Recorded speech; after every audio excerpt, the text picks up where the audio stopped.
दोस्तों विप्रो लिमिटेड की बात करें तो यहाँ पे एफआई की पसंद बन चुका है विप्रो। दूसरे आईटी शेयरों से एफआई लगातार अपना इन्वेस्टमेंट निकाल रहे हैं, लेकिन विप्रो में उनकी इन्वेस्टमेंट बढ़ रही है। और दूसरा स्टॉक है एचसीएल टेक। तो क्या विप्रो में आने वाले समय में एक शानदार तेजी का दौर शुरू होगा? क्योंकि इस समय देख लो कि प्राइस काफ़ी नीचे और इस वजह से एफआई का इन्वेस्टमेंट भी बढ़ रहा है। तो विप्रो की परफॉर्मेंस देखने की कोशिश करेंगे। रिजल्ट भी इस बार काफ़ी बेहतर रहा है। दूसरी कंपनियों के मुकाबले विप्रो ने अच्छा रिजल्ट दिया और उसकी प्राइस भी दूसरी कंपनियों के मुकाबले बहुत ज़्यादा नीचे है। तो क्या है, इस गिरावट का फायदा उठा के इन्वेस्टमेंट करना चाहिए? क्या आने वाले समय विप्रो हमें एक अच्छा रिटर्न दे सकता है? दूसरी तरफ अगर हम देखें तो ट्राइडेंट लिमिटेड ने अपना क्वार्टर 1 का रिजल्ट दे दिया है। रिजल्ट इस बार थोड़ा सा कमजोर रहा है और जिसकी कल्पना हमने ऑलरेडी पहले कर ली थी, क्योंकि प्रोडक्शन देख सकते हो कि काफ़ी कम रहा है। डिमांड काफ़ी कम निकल के आ रही है यूएस और यूरोपियन बाजार से, जबकि कंपनी का 53% बिजनेस तो एक्सपोर्ट से आ रहा है, उसका असर देखने को मिला है। लेकिन ओवरऑल कंपनी की परफॉर्मेंस अच्छी है, बिजनेस बढ़ता हुआ दिखाई दे रहा है और लगातार अच्छे पैटर्न हासिल हो रहे हैं। तो क्या हमें ट्राइडेंट में इन्वेस्टमेंट करना चाहिए? क्योंकि ऊपरी प्राइस से आधी कीमत में स्टॉक मिल रहा है इस समय। क्या दाव लगाना चाहिए इस समय? दूसरी तरफ आईआरएफसी जो रेलवे को फाइनेंस प्रोवाइड करने वाली बहुत ही जबरदस्त कंपनी है, मिनी रत्न का इसका दर्जा हासिल है और आप देख सकते हो कि स्टॉक अभी भी अपनी बुक वैल्यू के आसपास मिल रहा है। और अब इन्होंने एक बड़ा एमओयू साइन किया है जो आने वाले समय एक बड़ी तेजी का और इशारा कर रहा है। तो क्या इन्वेस्टमेंट करना चाहिए? एक और कंपनी को डिस्कस करेंगे जो बहुत ही शानदार यहाँ पे स्प्लिट देने जा रही है, यानी पिछले 2-3 साल में इसने एक मल्टी बैग रिटर्न दिया और अब स्टॉक को स्प्लिट किया जा रहा है। तो इन सारी बातों को समझेंगे इस वीडियो के माध्यम से। सबसे पहले विप्रो लिमिटेड की बात करें तो फ्राइडे को स्टॉक की क्लोजिंग 399 पर ही, जहाँ पे 0.21% की गिरावट थी। वैसे इंट्राडे में 402 तक हाई में भी गया था स्टॉक और 396 का इसने लो भी बनाया। इसके रिटर्न को देखें तो पिछले 5 साल के हिसाब से इसने 93% का पॉजिटिव रिटर्न दिया है। 3 ईयर के हिसाब से 44% का पॉजिटिव रिटर्न दिया है। लेकिन 1 ईयर के हिसाब से देखें तो यहाँ पे 4% की गिरावट हुई है। 3 मंथ के हिसाब से वापस इसने लगभग 4% की तेज़ी बताई है और 1 मंथ के हिसाब से भी लगभग 4% के आसपास की तेज़ी है।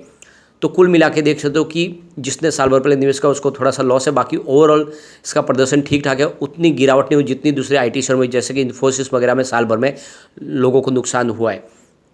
अब यहाँ पे जो लेटेस्ट अपडेट निकल के आ रही है, फॉरेन इंस्टीट्यूशन इन्वेस्टर जो एफआईआई है, उन्होंने आईटी से तौबा कर लिया। आईटी इंडेक्स में वो निवेश नहीं करे बल्कि अपना इन्वेस्टमेंट लगातार निकाले।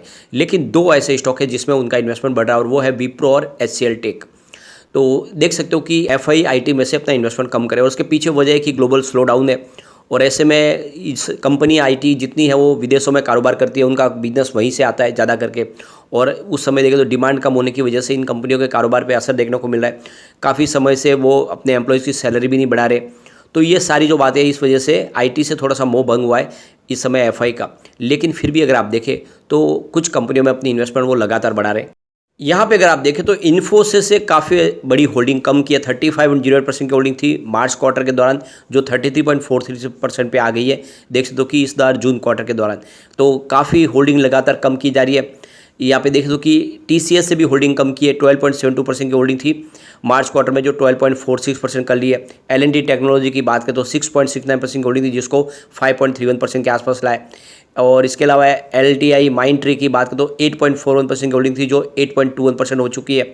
टेक महिंद्रा की बात करें तो 26.87% की होल्डिंग थी, जो 25.69% पर आई है। तो लगभग सभी कंपनियों से होल्डिंग काफ़ी ट्रिम की है इस बार एफआई ने। लेकिन अगर आप देखें तो यहाँ पे विप्रो और एचसीएल टेक्नोलॉजी ऐसे 2 आईटी के इंडेक्स है, स्टॉक है जिसमें एफआई इन्वेस्टमेंट कर रहे हैं। वो भी फिलहाल उनका निवेश बना हुआ और इसके पीछे वजह ये है कि प्रॉब्लम इनके अंदर कम है, क्योंकि प्राइस ऑलरेडी पहले से ज़्यादा डिस्काउंट में स्टॉक मिल रहे हैं। इसके अलावा रिजल्ट भी बेहतर आए, इस वजह से आप देखें तो विप्रो में निवेश आ रहा है और आप देख दो कि रिजल्ट भी बेहतर रहा है। जून 2022 में जहाँ पे 21,529 रुपीज़ के आसपास रेवेन्यू था, जो जून 2023 में बढ़ के 22,831 रुपीज़ के आसपास पहुंच गया। प्रॉफिट की बात करें जून 2022 में 2,564 रुपीज़ के आसपास था, जो जून 2023 में बढ़ के 2,870 रुपीज़ के आसपास पहुंच गया। तो प्रॉफिट रेवेन्यू दोनों बढ़ा है और इस वजह से भी यहाँ पे इन्वेस्टमेंट बढ़ रहा है। तो ऐसे में आपको भी विप्रो में इन्वेस्टमेंट करना चाहिए, क्योंकि एफआई यहाँ पे विप्रो और एचसीएल टेक्नोलॉजी में निवेश करे तो आपको भी करना चाहिए। चलते हैं ट्राइडेंट की तरफ। 32.25 पर स्टॉक है, जहाँ पे 2.57% की गिरावट देखने को मिली। अभी गिरावट इसलिए हुई क्योंकि रिजल्ट में इस बार काफ़ी कमी रह गई, आंकड़े थोड़े से निराशाजनक है। अब इसके परफॉर्मेंस देखें तो पिछले 5 साल में इसने 482% का ज़बरदस्त रिटर्न दिया है। 3 ईयर के हिसाब से 402% का पॉजिटिव रिटर्न दिया है, क्योंकि स्टॉक देख सकते हो कि 4-5 रुपये के आसपास था, वो 70 तक भी चला गया है। इस समय ऊपर की प्राइस से आधी कीमत में मिला है। पिछले 1 साल में स्टॉक ने 15% की गिरावट दिखाई है, लेकिन 3 मंथ के हिसाब से देखें तो 3% की तेजी है। 1 मंथ के हिसाब से वापस 3% की गिरावट हुई है, और 1 डे के हिसाब से भी लगभग 3% की गिरावट है। ओवरऑल यहाँ पे थोड़ा सा इसका जो रिटर्न है वो निगेटिव है। अब यहाँ पे इसके सेल्स को देखें तो आपको थोड़ा सा कम होता हुआ दिखाई देगा। वैसे मार्च के मुकाबले सेल जरूर कम हुआ है, लेकिन इसको अगर आप सितंबर से अगर जोड़े तो आपको सेल्स बढ़ता हुआ दिखाई देगा। सितंबर में 1438 को बीस का सेल्स था, इस समय 1494 को बीस का सेल रहा है, लेकिन मार्च में ये 1573 को बीस के आसपास था। सेल्स इस बार कम हुआ है। ऑपरेटिंग प्रॉफिट देखें तो इस बार सितंबर के मुकाबले तो बड़ा है। ऑपरेटिंग प्रॉफिट 141 को बीस के आसपास था सितंबर क्वार्टर में, जो जून में 231 को बीस तक पहुँच गया, लेकिन पिछले मार्च क्वार्टर में ये 269 को बीस के आसपास था। और नेट प्रॉफिट आफ्टर टैक्स की बात करें तो सितंबर में सिर्फ 37 को बीस के आसपास नेट प्रॉफिट था, इस बार 91 को के आसपास पहुंच गया, लेकिन मार्च में ये 131 को बीस के आसपास था। तो पिछले 3 क्वार्टर से आपको प्रॉफिट कम होता हुआ दिखाई देगा, लेकिन कंपनी की सेल्स सुधर रही है, कंपनी लगातार अच्छे पैटर्न हासिल कर रही है। तो अगर आप इसकी प्राइस बहुत नीचे और लॉन्ग टर्म इन्वेस्टर तो इन्वेस्टमेंट आप कर सकते हैं, क्योंकि वाकई में कंपनी का कारोबार अच्छा है। आप देखें तो कंपनी 41.3% का डिविडेंड पे आउट करी है, जो हेल्दी गिना जाता है। डेटर डेज में इंप्रूवमेंट हो रहा है, पहले थे 26.5 डेज, जो अब 15.9 डेज पे आ गए। इसके अलावा कंपनी की जो वर्किंग कैपिटल रिक्वायरमेंट है वो भी रिड्यूस हो रही है।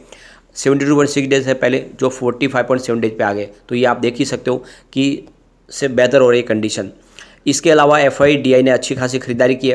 प्रमोटर की होल्डिंग भी बढ़ी है। जून में देख रहे हो कि 73.19% के आसपास आ गई है, जो दिसंबर में 72.94% के आसपास थी। FI ने 2.47% की होल्डिंग की है, जो दिसंबर में देख रहे हो कि 2.36% के आसपास होल्डिंग थी। DI की बात करूँ कि 0.05% की होल्डिंग है, जो दिसंबर में 0.04% के आसपास होल्डिंग थी। तो कुल मिला के शेयर होल्डिंग बढ़ी है। यहाँ पे जनरल पब्लिक ने अपने शेयर घटाए। 24.66% की होल्डिंग थी दिसंबर में, जो इस समय 24.29% के आसपास हो गई है। तो जो जनरल पब्लिक के शेयर थे वो FIDI के पास चले गए, और ये इशारा है कि स्टॉक आगे जाके दौड़ेगा जरूर। तो लॉन्ग टर्म इन्वेस्टर इसमें निवेश आराम से कर सकते हैं। चलते हैं हम IRFC की तरफ। 35 पर स्टॉक की क्लोजिंग थी, जहाँ पे 0.43% की हमें तेजी देखने को मिली। इसके रिटर्न को देखें तो पिछले 1 साल के हिसाब से इसने 72% का पॉजिटिव रिटर्न दिया है। 3 मंथ के हिसाब से देखो इसने लगभग 10% का पॉजिटिव रिटर्न दिया है, और 1 मंथ के हिसाब से 7% का पॉजिटिव रिटर्न है। 1 डे के हिसाब से भी लगभग आधा % की तेजी है। ओवरऑल स्टॉक काफ़ी अच्छा लग रहा है, क्योंकि ये कंपनी मोनोपोली बिजनेस करती है। इसका रेलवे फाइनेंस का बिजनेस है, और कंपनी ग्लोबल मार्केट से और इंडिया के बाजार से बॉन्ड्स के माध्यम से फंड रेज करके उसको रेलवे को प्रोवाइड करती है। और अब इन्होंने एक बड़ा फैसला किया है। इन्होंने रेलवे की दूसरी कंपनी RITES के साथ में एक MOU साइन किया है। दोनों मिलके अब ऐसे म्यूचुअल प्रोजेक्ट ढूंढेंगे जो दोनों के लिए फ़ायदेमंद होंगे। और अब देख सकते हो कि ये जो दोनों की जो MOU है, ये इनके बिजनेस में और ज़्यादा ग्रोथ ला सकता है। तो 2 कंपनियां मिलकर बिजनेस को और तेज़ी से आगे लेके जा सकते हैं, और इसीलिए एक MOU साइन किया गया है। और इसके बाद में हम देखते हो कि अच्छी खासी तेज़ी की संभावना बनेगी। अगर IRFC के बिजनेस की बात करो, लगातार आपको बढ़ता हुआ दिखाई देगा।